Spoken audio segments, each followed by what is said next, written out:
Hi guys, James at Rampant Lion Reviews again for you today with another beer review. For this one, we are going to head down to Australia once again, and we're going to return to a brewery that has now featured on the channel quite a few times before. So I've had some really nice beers from these guys over the last year or so, and if people were to ask me about this brewery, I would say that they're best known for their different kinds of New England hazy, whatever you want to call them, IPAs, but also for their big, fruity, juicy, smoothie, modern, Nordic, whatever we're going to call them, sour beers. In fact, I would go as far as saying that this brewery is one of the best in the world at this particular style category at the moment. So if that's your jam, check these guys out. But the beer we're going to have a look at today is from the darker end of the spectrum. This is a sub-style that I don't believe I've tried from this brewery before, although I have tried one from the parent style category before, which was quite interesting. And this is one that just kind of caught my eye actually. I'd heard this brewery is very good at this particular sub-style, and I was just curious to try it, and I saw this one, so I thought, why not? So yeah, needless to say, I'm very, very curious to see what this beer is going to have in store for us. Hopefully it's another good beer. Hopefully it makes for an interesting review, and as always, I hope that you guys watching enjoy my take on this one as well. So yeah, for this review then, we're going to head down to Australia like I said. We're going to go to the state of New South Wales, the city of Sydney, and to be specific, we're going to go to the district of Botany, very close to the airport. So for this review then, we're going to have a look at another beer from the wonderful Drop Brewing company. This particular beer is called Fudged Up. It comes in at 10.3% ABV, and this one is an Imperial Pastry Stout with salted caramel and chocolate fudge added into it. So yeah, as you can see, the can has a little bit of a ding because I kind of fudged up a little bit when I bought this one. Incidentally, this is another beer that I bought from the wonderful Beer in the One Mall in Tsim Sha Tsui here in Hong Kong.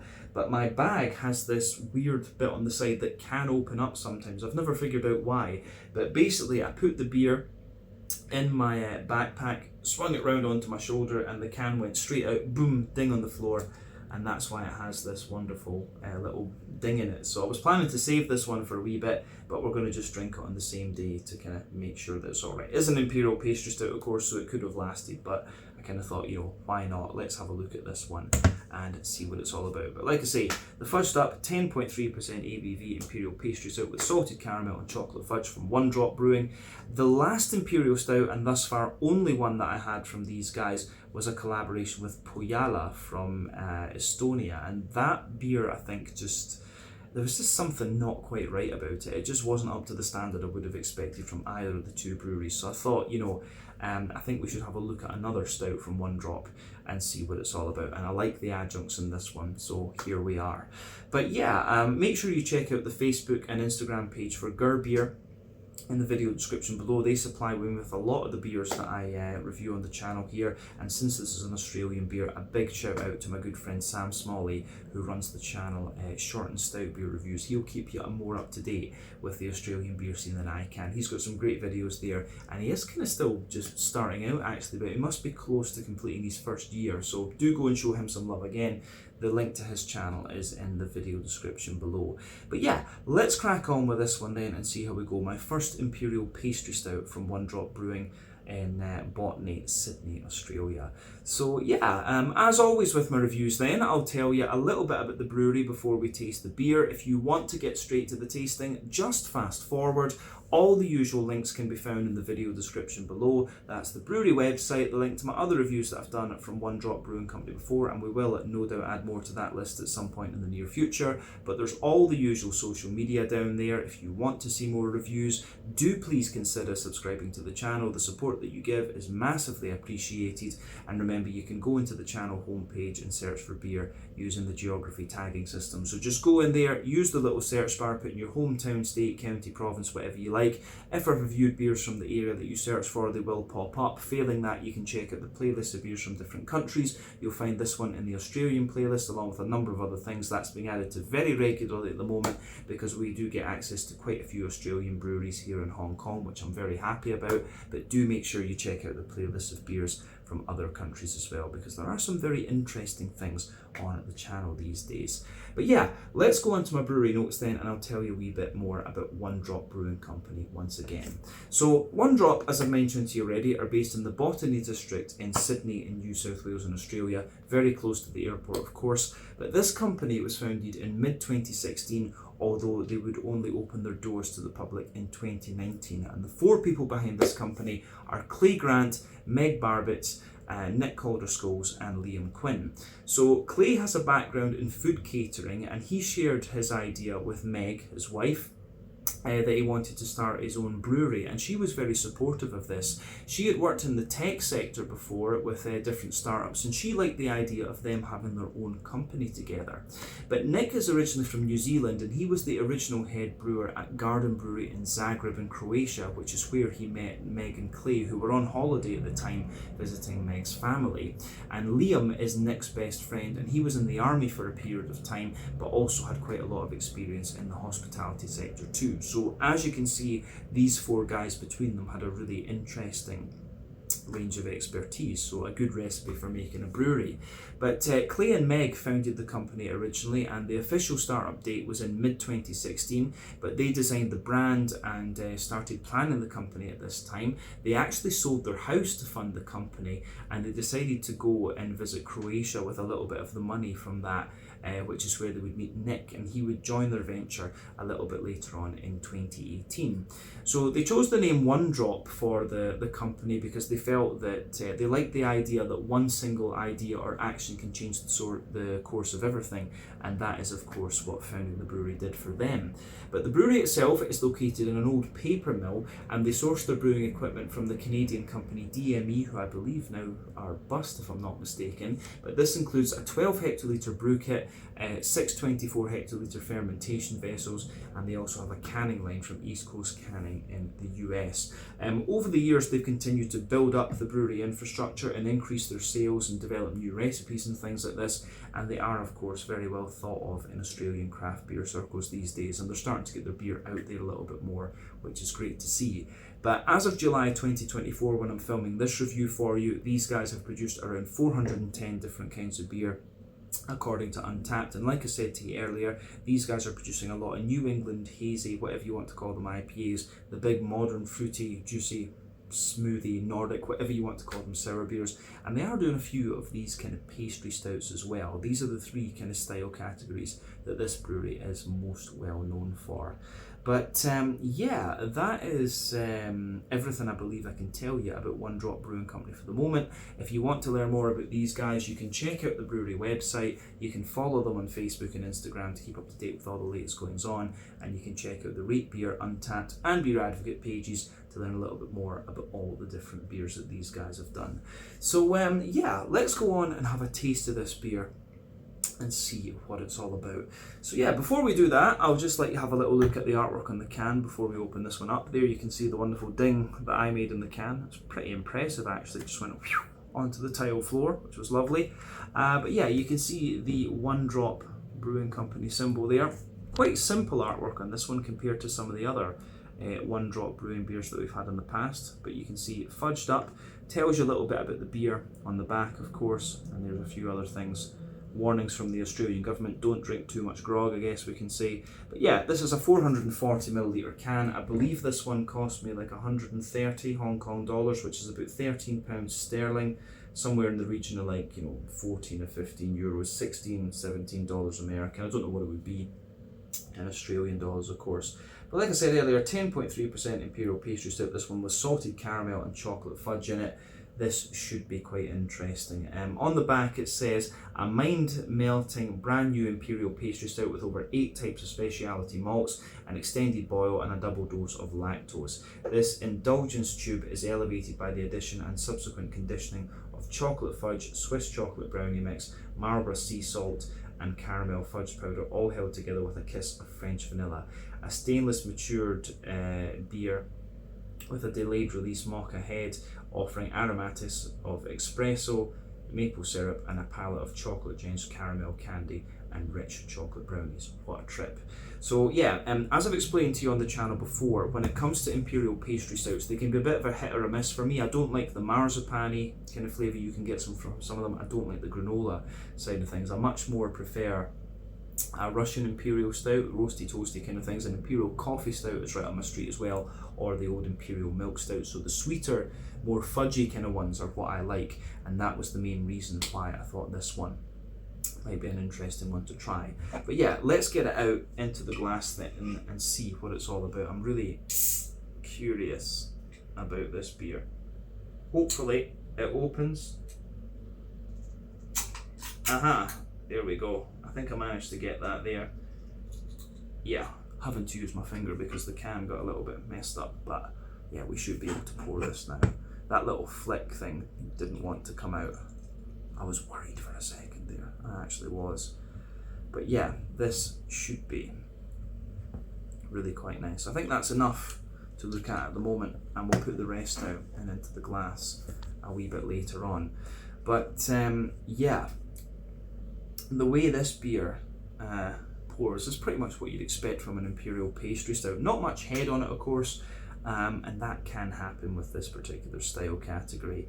So yeah, in terms of the colour of this one, you can see it's a lovely dark ebony rosewood colour. Remember, the colour of your beer depends on a few different kind of things. The type of malts that you use for the first one, the length of your wort boil can also play a role.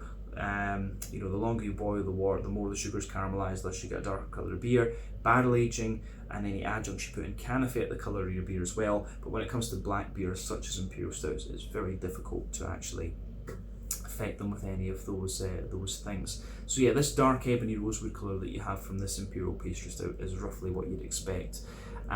So yeah, colour of this one looks great. As you saw earlier, pretty much no head on the beer.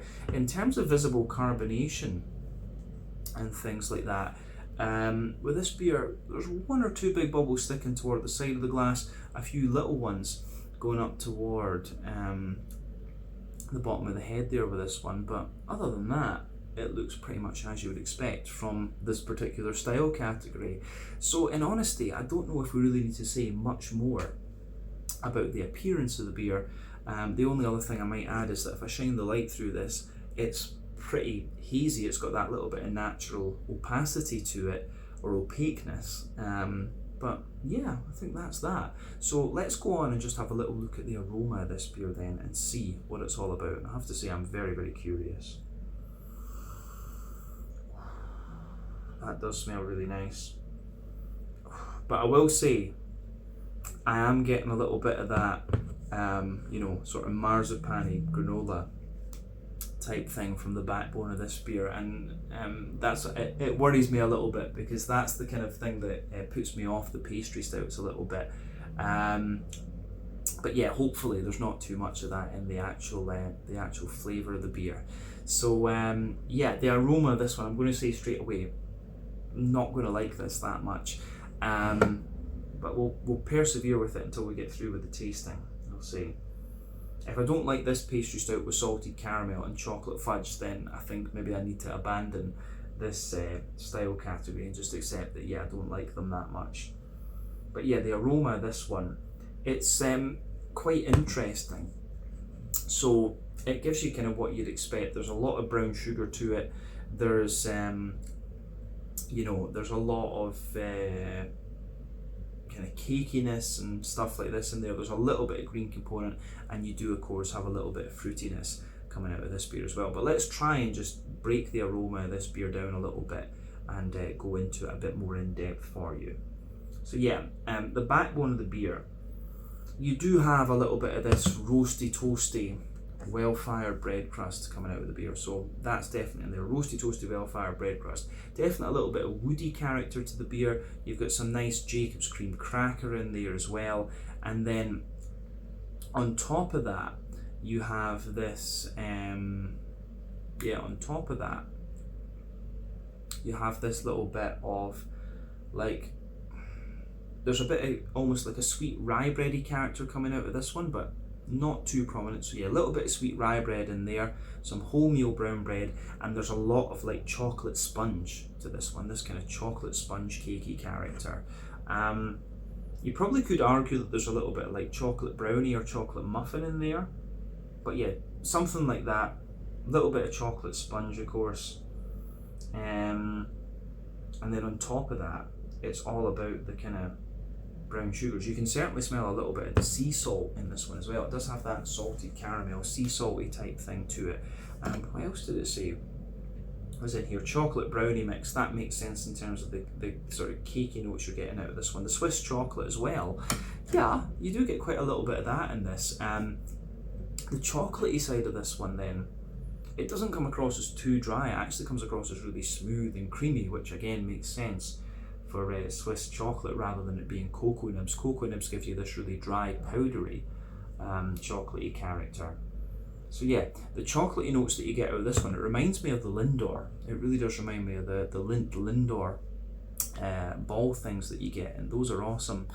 But yeah, the way that goes together is really nice in this one. So for me, the chocolatey character that you get out of this beer, it's like a sort of 30-40% milk chocolatey character, 30-40% cocoa milk chocolatey note, and above that you start to get the brown sugar. So there's a nice big leathery brown sugary character to the beer. So yeah, nice big leathery brown sugary notes coming out of it.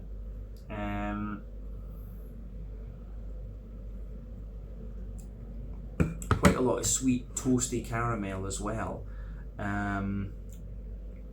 Like we say, so you've got the brown sugary notes are interesting. You've got the leathery brown sugar, which is usually the product of the longer wort boil. So you can smell that in there. You've got the big, sweet, oily caramelly note coming out of this one too. The salty notes in there too. Bit of treacle, bit of molasses, of course. And the fudgy notes are quite obvious. It's like a vanilla fudge that's in there for sure. I think they did say they added vanilla into this one as well. What did it say? Yeah. So it's really interesting. You do get little bits of nuttiness coming out of the aroma in there as well, like pecans and almonds and stuff like this. I think at the bottom, yeah, I think it's describing the aroma for you there. But yeah, it's definitely like you can get the chocolate brownie mix out of this one quite easily. The sea salt's in there and the chocolate fudge. It's a really interesting blend of aromas, this one. I have to admit, I don't know if I would have said maple syrup as a descriptor for this one, because maple syrup is very, very distinctive. The brown sugary notes you get in this one for me are too dry to be maple syrup. That's definitely something I would say about it. So you've got that big chocolatey vanilla fudge quality to it, and then yeah, little bits of nuttiness, little bits of woodiness, and the saltiness as well. The salted caramel is very, very evident in the aroma of this beer. I think with that though, we've covered everything we need to say about the malty yeasty side of the aroma. On the hoppy side of things, there is a little bit of stuff going on in there, but you have to remember that Imperial Stouts are not the most hop forward styles of beer, and especially not the Imperial pastry stouts like this one. But that said, you do get a little touch of earthiness in this one, you get a little bit of herbal character, and you do get that nice kind of floral aromaticity and that bright grassiness out of the beer, but the green component is really kind of smooth rather than anything else. In terms of the fruity side of the beer, for me, it's for me, the fruity side of things in this one, it's kind of what you'd expect. Like there's a little bit of a sort of blackcurranty character to it. There's a little bit of like plum maybe, so yeah, plum, blackcurrant, maybe a little bit of fig, and a bit of maybe datey character as well, to be honest with you. So yeah, fruity side of this one is quite interesting, to be honest with you. Not too pungent, not too not too subtle, if you like. So yeah, aroma wise, this beer, it's kind of everything you'd expect. It's, you know, it tells you what it's going to be like on the can, and it kind of lives up to that. Don't know if we really need to say too much more about that, in honesty, but as I always say, take a bit of time to enjoy that aroma before you get stuck in. But I think we can taste this one now and see what it's all about. This is my Sunday morning breakfast stout before I go out for a big walk. So yeah, this one is the Fudged Up, an Imperial pastry stout with salted caramel and chocolate fudge, 10.3% ABV. This one comes to you from Drop Brewing Company in Botany, Sydney, New South Wales, Australia. There you can see the head on this one. Kind of medium-sized bubbles on the surface of the liquid, goes up a wee bit, and we can see kind of more fawn colour. But yeah, that didn't appear when we poured it first off, of course. But let's taste this. Slàinte, skål, cheers.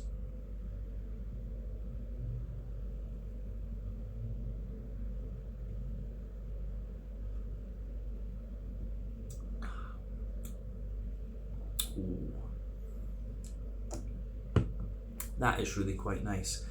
So yeah, I'm going to say to you straight away, this is one of the Imperial pastry stouts that I do quite enjoy.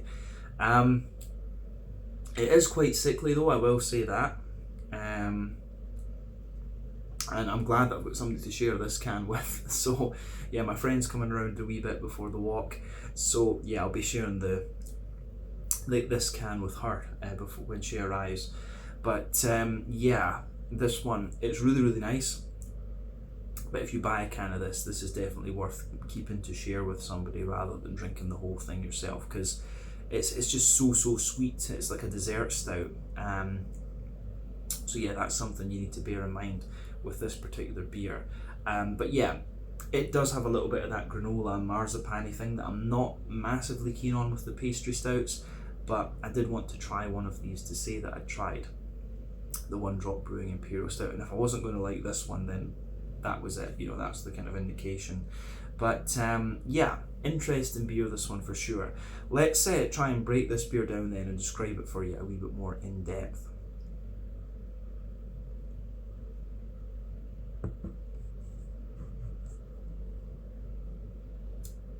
So yeah, the backbone of this beer, I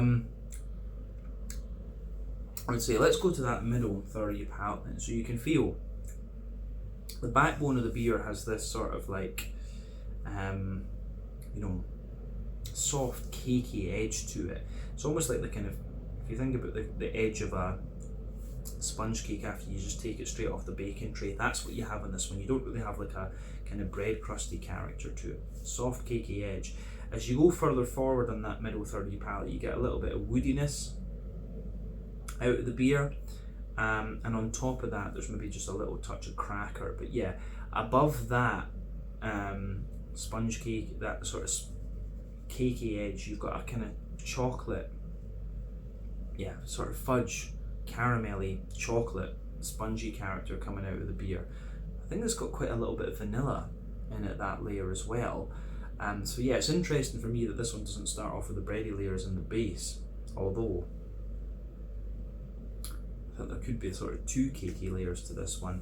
So yeah, that sort of sponge cakey edge on the base of the beer, a little bit of wood, a little bit of cracker almost. Then yeah, you've got a little bit of a kind of wholemeal brown bread in there, maybe a little touch of like white bready character as well. But then yeah, you've got another sort of sponge cakey layer above that, which is more like a kind of light vanilla, yeah, sort of light vanilla sponge character as well.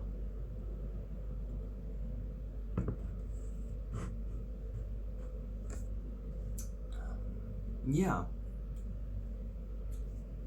I think the middle of your palate in this beer, the middle third of your palate really is like, it's basically a big thick spongy vanilla character, so a vanilla sponge kind of character there. So yeah, cakey edge, woody character, a little bit of cracker, then yeah, this big sort of vanilla spongy layer there. But above the vanilla sponge, you have the kind of chocolatey layer and the brown sugars coming out. So you can feel above that vanilla sponge, and within the sponge actually, I would say within that vanilla sponge, you do have a little bit of an almost nutty character to the beer, like a little bit of almond or pecan or something coming out. But above the vanilla sponge, you have this, above the vanilla sponge, you have this kind of chocolatey character in there, and I would say the chocolatey notes that you get out of this are mainly 30 to 40% cocoa chocolate, and I really like that actually about this one. It's more of a milky chocolate. There's a wee bit of the vanilla kind of comes out in that regard as well.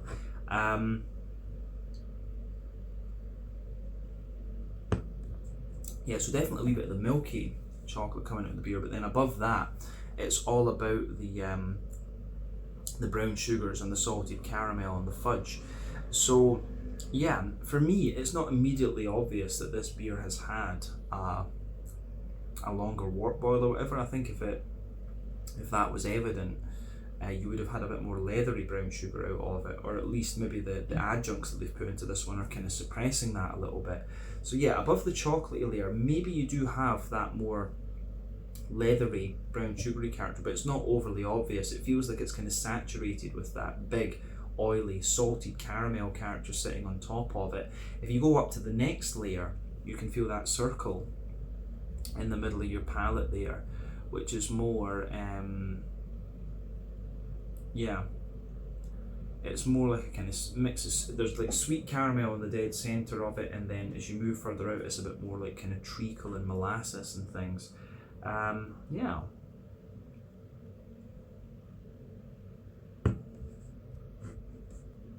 So yeah, I'd actually reverse that around. Treacle, molasses in the dead centre, which is obviously the boozy side of the beer.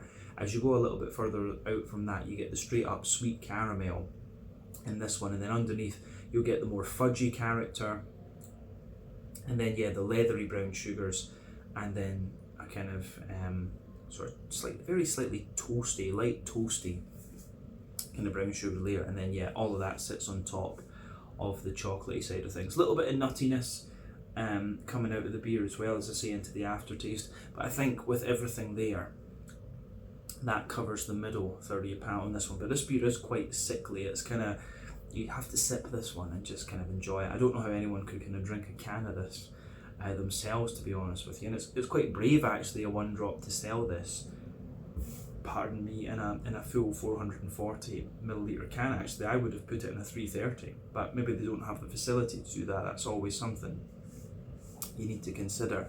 But let's go on to the back third of the palate. But remember, with your palate, generally speaking, sweeter flavours will come out further forward, more dry and bitter flavours will come out further back, and you'll also get very similar flavours on the back third of your palate to what you will on the middle third of your palate, just at different intensities. So yeah, border region between middle and back third of your palate. For me, in the base of that border region, you've got a little bit of a kind of rye bready character, a little bit of a wholemeal brown bread, then you've got that big vanilla sponge. On reflection of the middle third of your palate, I think there is a bit of rye bready character and a bit of wholemeal brown bread in the base there. But yeah, the base of that back third of your palate, you have the kind of cake edge that I was talking about there. You've got a little bit of cracker above it. You can feel a kind of rye bready layer above that wholemeal brown bread, and then yeah, of course, you've got that big spongy character in there. And on that back third of the palate, there's a bit of nuttiness, there's a little bit of dryness to it as well, and it just has that little bit lighter, airy character too. But yeah, above all of that, you can feel some of the toasty and leathery brown sugars, and a bit of the chocolate actually just creeping over the top of that malty side on the back third of the palate. And of course, above everything else, you start to get the yeasty side of the beer. So let's have a little look at the yeasty side of things in this one before we move on to the hoppy side of things. The yeasty side of this beer should be quite interesting.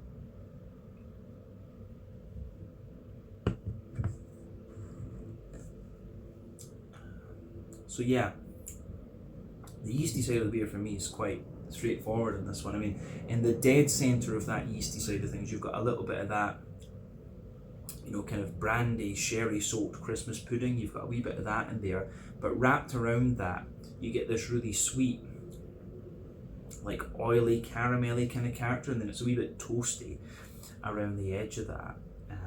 So yeah, Christmas pudding in the middle, that sort of phenolic-y, brandy, sherry soaked sort of thing, that's in the middle. Then maybe you've got a wee bit of rye bread around it, and then, as I say, that big toasty, sweet, oily, brown sugary character there. So, pardon me.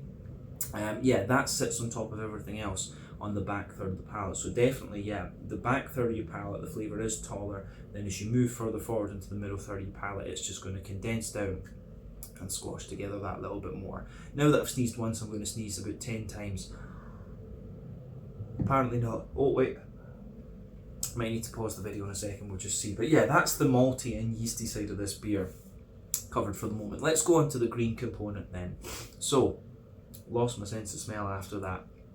But yeah, as I said earlier, Imperial pastry stouts especially are not the most hop forward style of beer, but you still get a bit of hoppiness. Back corners of the palate, there's a little bit of earthiness in there. As you move further forward, you've got a little touch of herbal character, and as you push further forward from that, you can feel little bits of floral aromaticity and also little bits of grassiness in there. So yeah, not too much to report on the green component with this beer. I think we've covered it at that.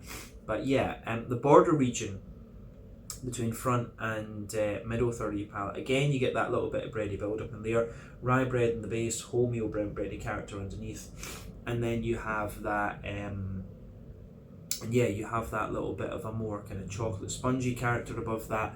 But yeah, the base of the front third of your palate, yeah, a little bit of the kind of cake edge in there, bit of woodiness, actually, more woodiness above that. And yeah, the rye bread, the wholemeal brown bread, and then that sort of chocolate vanilla, that more vanilla spongy kind of character with a bit of nuttiness in it, then the cocoa nibs, and a wee bit of the dry, more leathery brown sugar. Then above that, you get that oily bubble where the juicy fruity esters just roll their way out of the beer. So let's look at that fruity side of the beer, just to round off the flavour section.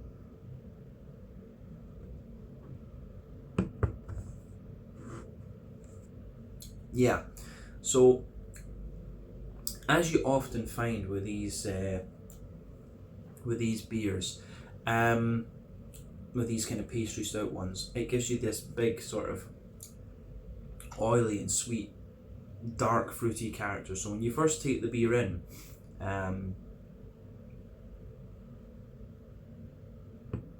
yeah, you have got a little bit of this kind of, I don't know if I'd go as far as raisins. Maybe there's a little bit of raisin sharps at the back of that oily bubble. There's a wee bit of raisin sits on top. Then you've got big juicy plums, drier prunes underneath. And then yeah, the base of that back third of the palate, you've got dates in there.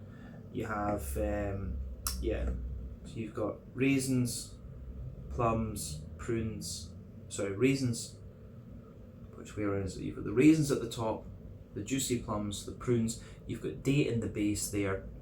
As you move further forward to the middle of that front third of your palate, there's a little bit of a kind of more oily figgy character in there. And yeah, as you move into the front half of the front third of your palate, it's more like blackcurrant in the base. So yeah, the way that goes together is really quite nice. The fruity side of this one I do like, actually, and the brown sugary side of it I do like.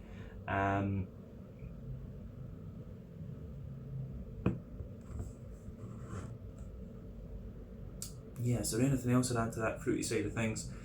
Not much, to be honest with you. I think we've said everything we need to about the fruity side of the beer, and at that, we've said everything that we need to say about the flavour of this beer. Yeah, I think we can round off this review then with a wee look at the mouthfeel. For me, this beer, definitely full-bodied. The carbonation on this one is very, very light, as you might expect. It's a big, slick, oily, and slightly kind of creamy type beer you're going to get from this one. In terms of the Imperial pastry stouts, as I said, not my favourite style. This one is one that kind of has adjuncts that I really like. This beer is kind of one that's, just in my personal opinion, it's one that kind of tears, it makes me kind of torn, because it has some of the aspects of the style that I don't like. It has that kind of, you almost get this kind of marzipan-y granola kind of thing out of this one, which makes it really sweet. It's like a kind of very, very sweet sponge cakey note out of the beer. And when it comes to Imperial stouts, like I say, I like my Imperial coffee stouts, my Imperial milk stouts, and my old school RISs. The pastry stout is a style, as I say, that I'm still trying to figure it out. Maybe need to try a few more different ones, but yeah, like I say, this one is from a brewery that I really do like, and it's got adjuncts in it that I really do like. Maybe this style just isn't for me. So yeah, it really is very, very sweet, this one. You have to be prepared for that, and the sort of cakiness that it has is just quite interesting. It's quite interesting as well, but maybe it's just not quite my taste. I'd happily have a little bit of this one to try, but drinking half a can or a third of a can myself is it's a little bit. It's just a little bit heavy going for me. This style is just a little bit cloying almost. So yeah, that's worth keeping in mind with this one. But yeah, mouthfeel wise, like I say, it's full bodied. The carbonation is very, very smooth, very slick, oily mouthfeel, but you get that dryness into the aftertaste. IBU count on this beer, I'd be surprised if it's over like 15 or something like that. 15 would be the absolute most I'd expect of it. The malty side, as we said, has a bit of dryness underneath. You've got that spongy cake in the middle, the drier chocolate, and the dry and oily brown sugar sitting on top of that. A bit of saltiness is in there as well. But the fruity side of this one is really quite nice and quite oily too. But all in all, I can tell this beer is a very well-made Imperial pastry stout, but I think the style just isn't quite for me. So really good stuff from One Drop Brewing. This would be nice as like a small taster, but as I say, the bigger kind of portion that you get in this 440 can just isn't something for me. But if Imperial pastry stouts are your jam, you're probably going to enjoy the ones that One Drop Brewing do. But I think when it comes to these guys, maybe my best bet is to stick to the smoothie sours and the New England hazies. But definitely cool to try another Imperial stout from these guys. This is certainly better than the Raniku, which was the collaboration with Poyala that I mentioned earlier on in the video. But let's leave it at that. Once again, thank you for watching my beer reviews. Until the next time, please like, subscribe, share, all the usual YouTube stuff. Let me know your own thoughts on this beer in the comment section below. Let me know what your favourite beers are from One Drop Brewing Company as well. And we will definitely return to these guys again at some point in the very near future. But until the next time, Slàinte, Scott, cheers. Check out my social media, check out One Drop Brewing social media, and I'll catch you guys in the next review. Ciao just now.